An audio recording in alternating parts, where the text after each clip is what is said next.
4 చేయనటువంటి వాళ్ళు చివరిలో చేయలేదని బయటకు వచ్చినటువంటి వాళ్ళు మళ్ళీ ఇప్పుడు కొత్తగా సేమ్ కూటమి చేస్తానంటే ఏ విధంగా ప్రజలు నమ్ముతారు? సో ఖచ్చితంగా ఇది అనైతిక కూటమి అనేది ప్రజలకు కూడా ఇండికేషన్ ఉంది. సో ఇట్లాంటి వాటిని ప్రజలు నమ్మేటటువంటి పరిస్థితి లేదని మాత్రం మేము బలంగా నమ్ముతాం. రైట్. ఇకపోతే సిద్ధం సభ వాస్తవంగా 4 సిద్ధం సభలైన ఇవన్నీ కార్యకర్తలతో జరిగినటువంటి భారీ సభలు. అయితే ఇప్పుడు ప్రజా సభలు మాత్రం ఓ పక్కన రాకదలిరా, శంఖారావం, అట్లాగే వారాహి పేరుతో పవన్ కళ్యాణ్, చంద్రబాబు, లోకేష్ నిర్వహిస్తూ ఉన్నారు. భారతీయ జనతా పార్టీ ప్రజా పౌరు యాత్ర పేరుతో కార్యక్రమాలు చేసుకుంటూ వస్తుంది. వైఎస్ఆర్ కాంగ్రెస్ పార్టీ ఇప్పటిదాకా ఏదైతే సామాజిక బస్సు యాత్ర లాంటి గతంలో చేసుకొచ్చింది, ఇప్పుడు సిద్ధం సభల కార్యకర్తలతో జరుపుతుంది. ఇప్పుడు వచ్చేటప్పటికి ఒక్కసారిగా వేడెక్కుతోంది. సిద్ధం సభలు పూర్తయిన 4వ సభ ఆ హంగామా పూర్తయ్యే టైంకి వచ్చే వారానికి వచ్చేటప్పటికి భారతీయ జనతా పార్టీ అధినేత నరేంద్ర మోడీ ఇప్పుడు ఆంధ్రప్రదేశ్కి రాబోతున్న వరుసగా 3 రోజుల పాటు విశాఖపట్నం, ఏలూరు, చిలకలూరుపేట 3 చోట్ల సభలు అట్లాగే కార్యక్రమాలు, రోడ్ షోల్లో పాల్గొనబోతున్నారు. ఈ ఇంపాక్ట్ ఎలా ఉంటుంది? అలాగే సిద్ధం తరహాల లేదా అంతకంటే ఎక్కువ పబ్లిక్ మొబిలైజేషన్ ఉంటుందా? ఏం జరగబోతోంది? శాంతిప్రసాద్ గారు. పబ్లిక్ మొబిలైజేషన్ అనే మాటే చాలా ఆక్వర్డ్ అండ్ దరిద్రమైన మాట. కానీ మొబిలైజ్ కాకుండా వాళ్ళంతటా వాళ్ళు వచ్చారు కదండి. మా సభలకు వస్తున్నారు కదండి.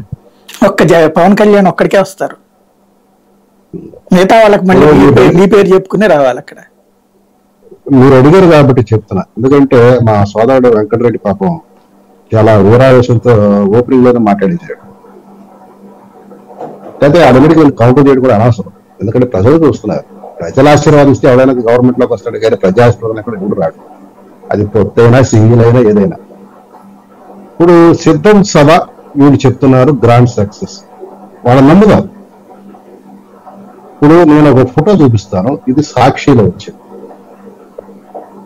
జనాభా వచ్చారనేది వాళ్ళు చెప్తున్నారు. సేమ్ స్పాట్ తో తీసిన ఫోటో ఇంకోటి ఉంది. ఇది ఆంధ్రప్రభలో వచ్చింది. సేమ్ అదే యాంగిల్. ఈ మైదాన ప్రాంతం అంతా ఖాళీ కనపడుతుంది, కానీ సాక్షి పథకం వచ్చిన చోట అక్కడ కూడా జనాలు కనపడుతుంది.